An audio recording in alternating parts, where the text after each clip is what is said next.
नमस्कार, मेरा नाम है अभिनव रस्तोगी और आप लोग देख रहे हैं द लीडर हिंदी का नेशनल बुलेटिन। निर्मला सीतारमण ने पेश किया आम बजट। देश में क्या सस्ता और क्या महंगा होने जा रहा है, युवाओं को क्या मिला, विपक्ष ने इस पर क्या कहा, तफसील से इस पर चर्चा करेंगे। नेम प्लेट के बाद मुजफ्फरनगर और उत्तराखंड में अब कैसा है माहौल, ओपी राजभर ने सीएम योगी और डिप्टी सीएम केशव प्रसाद मौर्य में किसे चुना और एनटीए की आंसर शीट पर चीफ जस्टिस ने क्या कहा, इन सब पर आज के इस बुलेटिन में हम बात करेंगे। पहली खबरें विस्तार से। सस्ती होंगी दवाएं और फोन, 20 लाख युवाओं को मिलेगी ट्रेनिंग। वित्त मंत्री निर्मला सीतारमण ने 7वीं बार देश का बजट पेश किया। बजट में किसानों, युवाओं और नौकरी पेशा लोगों के लिए बड़े ऐलान किए गए। बजट को लेकर खुद प्रधानमंत्री मोदी ने कहा कि आम बजट अमृतकाल का महत्वपूर्ण बजट है। वित्त मंत्री ने कहा कि विदेशी कंपनियों पर कॉर्पोरेट टैक्स पर 5% कम किया गया है, इसे 40 से 35% किया गया है। वित्त मंत्री ने इनकम टैक्स पर कहा कि टीडीएस समय पर नहीं दिया तो ये अपराध नहीं होगा। वहीं दवाओं, मेडिकल उपकरण, मोबाइल फ़ोन और चार्जर भी सस्ते होंगे। कस्टम ड्यूटी घटाने का फैसला हुआ है। मछलियों के चमड़े से बने सामान भी सस्ते होंगे। सोने चांदी से बने गहनों के दाम भी घटेंगे। वहीं 1 लाख रुपए से कम सैलरी होने पर ईपीएफओ में पहली बार रजिस्टर करने वाले लोगों को 15,000 रुपये की मदद 3 किस्तों में मिलेगी। मोदी सरकार ने नीतीश और नायडू को दी खुशखबरी। लोकसभा में बजट भाषण के दौरान निर्मला ने कई बड़े ऐलान किए। मोदी सरकार ने बिहार और आंध्र प्रदेश के लिए आर्थिक राहत देने का ऐलान किया है। वित्त मंत्री ने बिहार को बड़ी सौगात दी है। उन्होंने कहा कि बिहार में सड़क, बिजली और रेल मार्ग का जाल बिछाया जाएगा। इसके अलावा बिहार में नए मेडिकल कॉलेज, नए एयरपोर्ट बनाने का भी फैसला लिया गया है। वैशाली बोधगया एक्सप्रेसवे, पटना पूर्णिया एक्सप्रेसवे को ग्रीन सिग्नल मिल गया है। सरकार ने आंध्र प्रदेश को भी तोहफा दिया है। वित्त मंत्री ने कहा कि पुनर्गठन के वक्त किए गए सारे वादे पूरे किए जाएंगे। आंध्र प्रदेश के लिए लगभग 15,000 करोड़ रुपए का पैकेज दिया गया है। बजट पर विपक्ष ने दी तीखी प्रतिक्रिया। बजट को लेकर विपक्ष ने अपनी प्रतिक्रिया दी है। सपा सुप्रीमो अखिलेश यादव ने कहा कि बजट में किसानों, नौजवानों को कुछ नहीं मिला।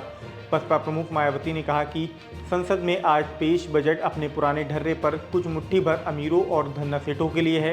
ये अच्छे दिन की उम्मीदों वाला कम, बल्कि उन्हें मायूस करने वाला ज़्यादा है। कांग्रेस सांसद इमरान मसूद ने केंद्रीय बजट पर कहा कि नीतीश कुमार और चंद्रबाबू नायडू से डरा हुआ ये बजट है। इनका अपना कोई भी कुछ विजन नहीं है, बोलने से कुछ नहीं हो जाता। वहीं टीएमसी सांसद कल्याण बनर्जी ने कहा कि ये कुर्सी बचाओ बजट है जो एनडीए में है। नीतीश कुमार और चंद्रबाबू नायडू को अपने साथ रखने के लिए यह बजट है। सुप्रीम फैसले के बाद मुजफ्फरनगर में दुकानों से हटे नाम। कांवड़ यात्रा रूट पर दुकानदारों को अब अपनी पहचान बताना जरूरी नहीं। यूपी सरकार के आदेश पर सुप्रीम कोर्ट ने सोमवार को अंतरिम रोक लगा दी थी। अंतरिम रोक का असर कांवड़ यात्रा मार्ग पर दिखने लगा है। मुजफ्फरनगर में पुरकाजी बाईपास, छपरार, रामपुर तिराहा के ढाबों से फ्लैक्स दुकानदारों ने खुद ही हटा दिए। शहर में रुड़की रोड पर मिठाई की दुकानों पर लगे नाम प्रदर्शित करने वाले पोस्टर भी हट गए। दुकानदार नदीम ने कहा कि सुप्रीम कोर्ट का राहत वाला फैसला है।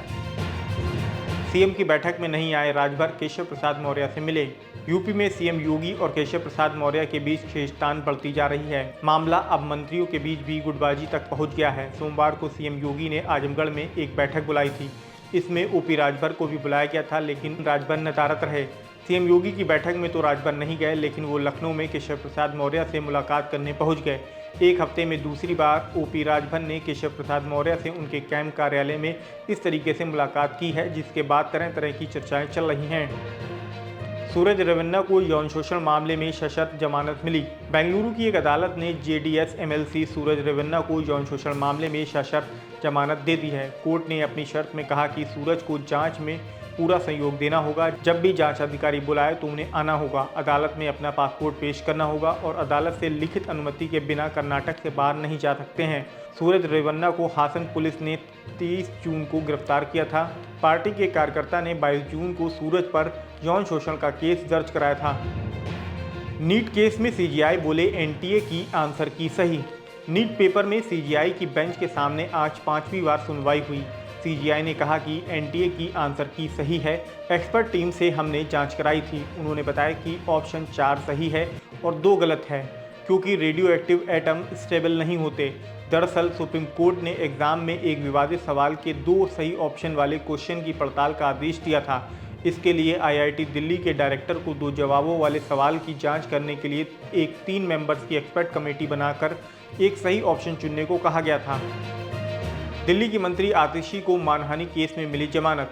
दिल्ली की मंत्री आतिशी को मानहानि मामले में मंगलवार को राउज एवेन्यू कोर्ट ने 20,000 रुपए की जमानत बॉन्ड पर जमानत दे दी। दरअसल आतिशी ने कहा था कि भाजपा आप के विधायकों को खरीद रही है।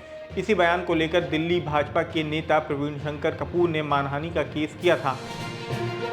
सीएम ममता के बयान पर राज्यपाल ने मांगा जवाब।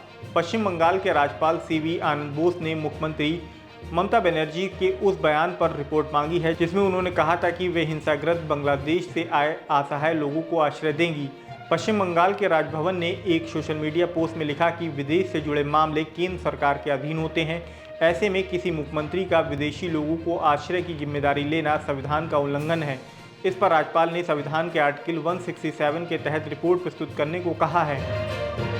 यूपी के 21 जिलों में भारी बारिश का अलर्ट।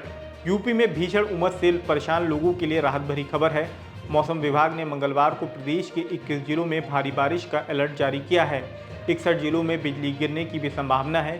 सोमवार को 15 जिलों में सिर्फ 1.5 mm बारिश हुई। फिलहाल आज के नेशनल बुलेटिन में बस इतना ही। बाकी देश दुनिया की अन्य अपडेट्स के लिए देखते रहिए द लीडर हिंदी।